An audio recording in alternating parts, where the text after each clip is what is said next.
In ons reeks oor nog nie, kan ons sê nog nie oorwin nie, maar volhard. Paulus skryf 'n baie besondere brief aan Timoteus terwyl hy in die Romeinse tronk sit. Paulus hier aan die einde van sy lewe in die tronk.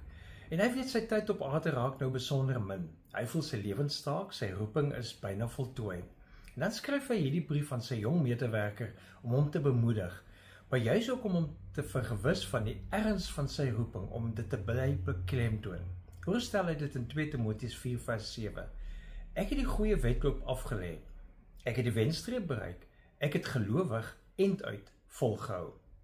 Gestel jy weet of moet weet dat jy aan die einde van die maand sou sterf. Wat gaan jou woorde wees vir jou man of jou vrou of jou kinders en kleinkinders? Wat gaan jou woorde aan jou vriende wees of dalk vir die mens vir wie jy mentor?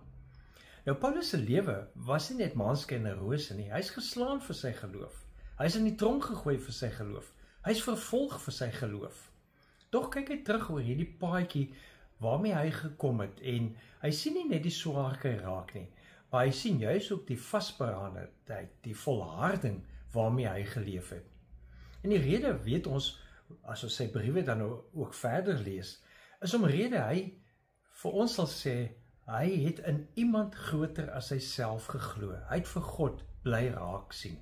Hy het by glo dat watter omstandighede daar ook al mag wees, en sy wedloop mag deur berge en dale gaan, maar dis vir God vir wie hy dit doen.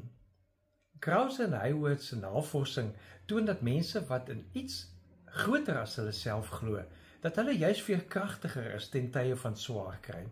Ja, ek en jy het nog nie oorwin nie, en ons weet nie wanneer ons gaan sterf nie.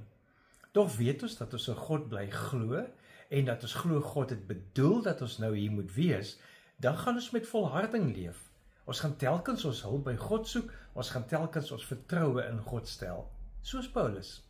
En al sien ons nie altyd duidelike antwoorde of selfs duidelike rigting nie, bly volhard, solank ek en jy ook soos Paulus kan sê, ek het gelowig enduit volgehou, tot by die wenstreep. Leef geïnspireerd.